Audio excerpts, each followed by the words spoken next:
Good morning. It's day 44 of Ride Like a Thriver. Hard to believe. We've been not biking, I guess, not moving along for almost a week now. And today will be our last day not biking. Am I really confusing? I need to sleep more. So tomorrow the plan is to hit the road again. We brought Howie to the RV mechanic yesterday morning, and thankfully it was just like a greasing and lubing issue.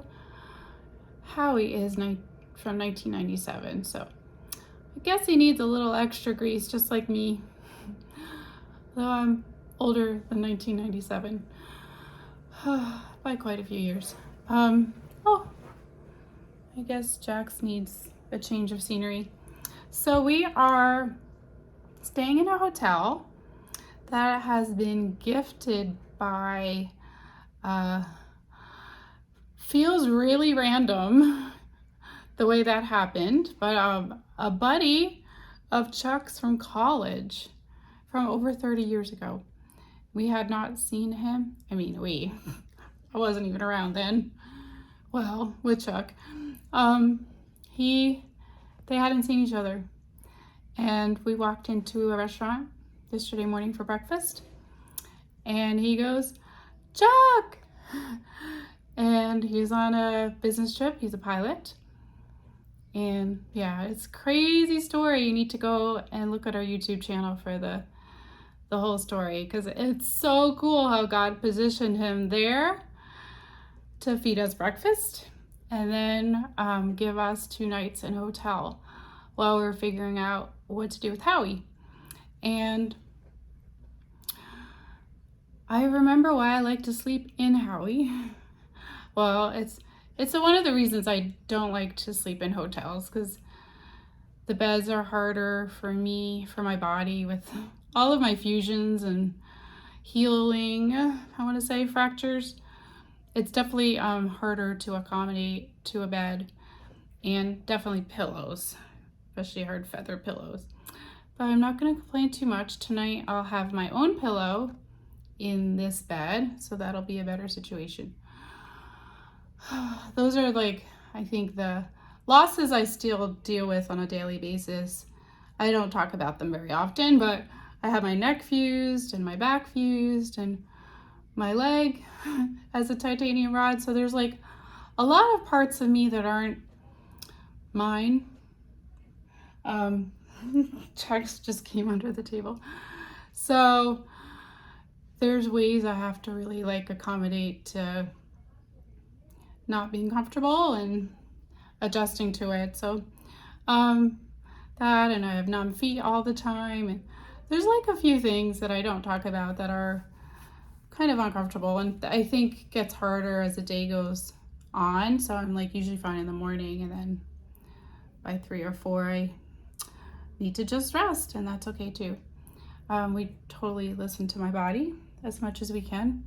So Chuck Ubered back up to the RV place this morning, and of course met Wolf, the Uber guy, and just recently met somebody else at the RV park. He sends me pictures and their names so I can blog about them.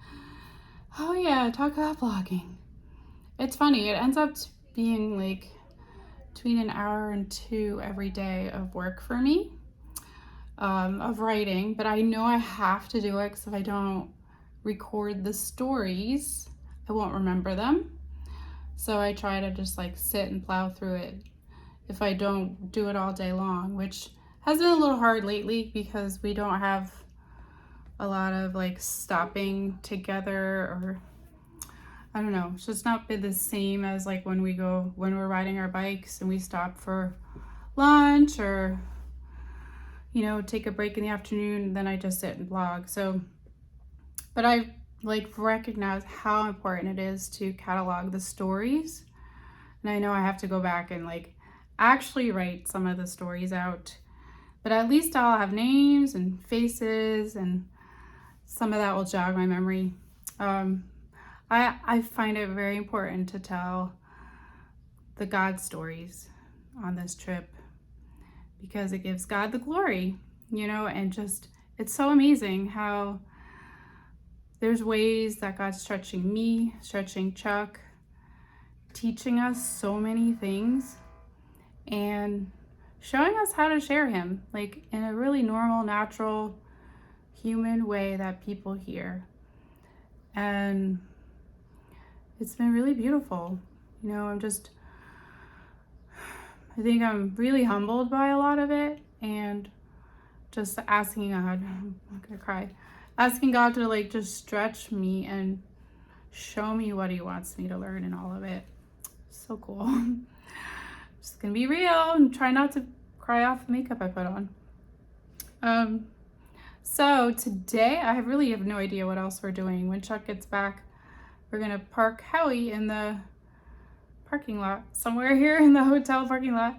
They gave us permission, so it'll be nice to be able to go and get good coffee. I am turning into a coffee snob. I guess I've been one for a while, but there's a difference between hotel coffee and yummy coffee.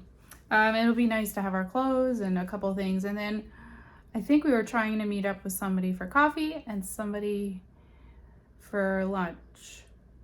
So we'll see. Just kind of letting God plan the day for us like we do every day. And that's been such a beautiful exercise.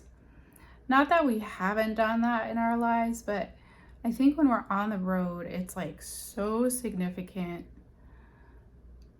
with the people that we meet. And it's a lot more often because at home, we're home. And if we don't go out, well, once in a while, people ring our doorbell, but it's more of an effort. And so now we're out all the time. And so we have this opportunity to share God. And God brings us people that need to hear about him, be reminded about him, pointed to him, prayed with. That's something I'm really learning to be sensitive to when God wants me to pray with somebody. So that's been really cool. So stay tuned, just like usual. Let's see where this gig goes.